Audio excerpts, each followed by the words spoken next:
inyong lahat. Ako po ay si Sophia Lorraine J. Valley. At ako po ay si Brent Angel J. Targa.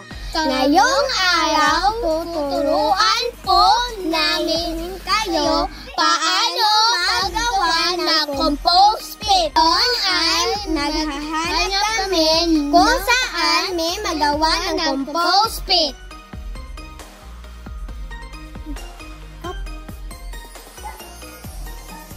Nakita namin Kung saan may magawa ng compost pit. Dalawang paraan ay ang paggawa ng butas ay 1 metro lalim at 1 metro haba.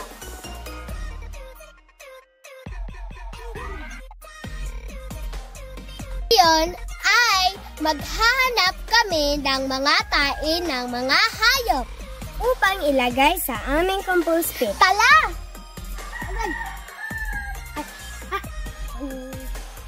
Nakahanap kami ng tae ng baka at saka ilagay namin sa sako upang ilagay namin sa aming compost pit.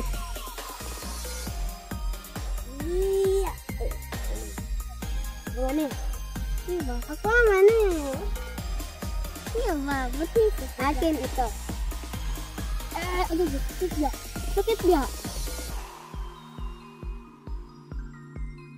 Yun ang baka. Babalik na kami sa aming compost pit kasi meron na kami nagtayo ng baka.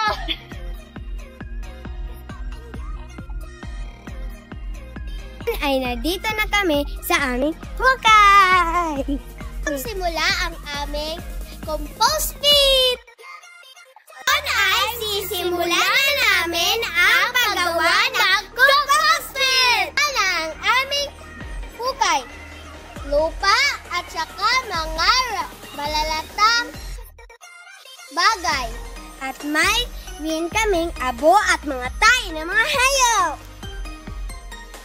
Handa na ba kayo? Nang ilagay ay mga malalatang bagay. Pangalawa ay mga tayo ng mga hayop.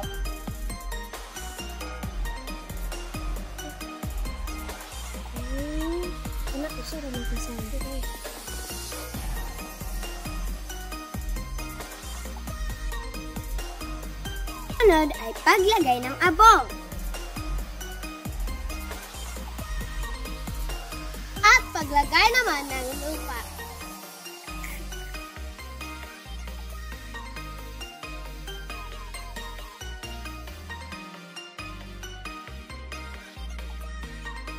Ulit-ulit na gawin ang pagtatambak hanggang mapuno ang hukay.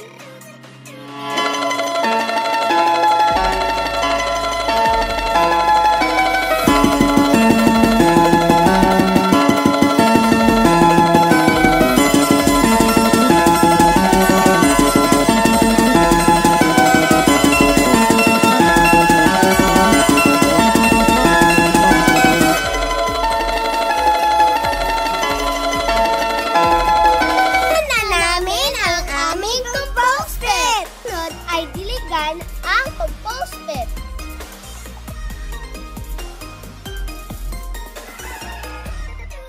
Lagyan ng abo ang pinakaibabaw nito.